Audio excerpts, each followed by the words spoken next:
ژن و مێردە بەڕێزەکان پێویستە ڕێز و حورمەتی یەکتری بگرین و پیاوە بەڕێزەکان پێویستە خاڵێکی زۆر گرنگەیە چروکی نەکەن، بەخیلی نەکەن، ڕەزیلی نەکەن لە بەرامبەر ژن و مناڵەکانیان لە خزمەتکردن و لە نەفەقە و لە مەسروفە.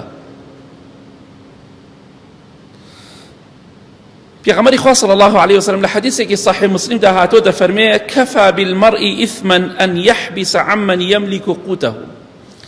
بەسە بۆ شەڕێتی، بۆ خراپێتی ئینسان مرۆڤ ئەگەر ژن و مناڵەکەی وا لێکت بەشیانی نەدا، حەقیانی خوارد و چروکی بەرامبەریان کرد، ئەوە بەسە بۆ شەڕێتی ئەو ئینسانە، ئەوە خراپترین ئینسانە.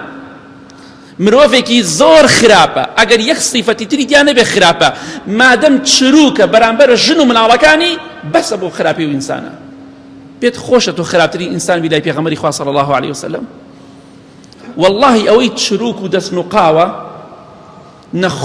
نەخۆشە.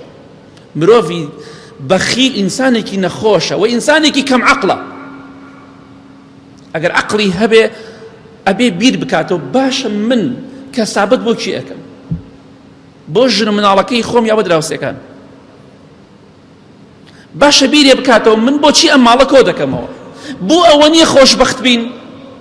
بۆ ئەوە نییە دڵخۆش بم خۆم و خێزانەکەم و مناڵەکانم؟ ئەی بۆ نایخۆی لە ماڵ و مناڵی خۆتی دەگریتەوە، هەر قایمی دەکەیت و هەر قایش پارە و لاستیکی لێدەی. ڕۆژێ دەبێتە میراتت بەجێ دەهێڵی، خۆت بۆیان سەرفکە پێش ئەوەی خۆیان بە بێ منەتانە سەرفیکەن و حسابیش بۆ نەکەن ناو گۆڕدا. خەڵکی زۆر مابینی ئاوا قایمی کرد جێ ئەڵات داینا دوای بۆ خۆی ماڵ و مناڵەکەی خواردیان و منەتیشیان بە کابرادیە. خۆت بۆیان سەرفکە، چونکە بەخوا نەیشیان دەیتێ لێشیان بگریتەوە، دوای ماوەیە کە تۆ مردی ڕێک دەگاتە دەستیان بە کاملی دەگات دەستیان بە کەیفی خۆیان تەوزیعی دەکەن. بۆی ئینسانی بەخیل نەخۆشە، نەخۆشیکی پیسی هەیە.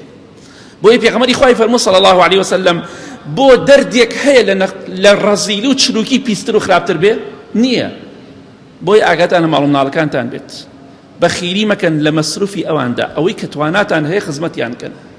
ژنتە مناڵتە با دەست لە خەڵپان نەکەنەوە، با چاوشۆڕی خەڵکی نەبن، ئەوە زۆر گرنگە.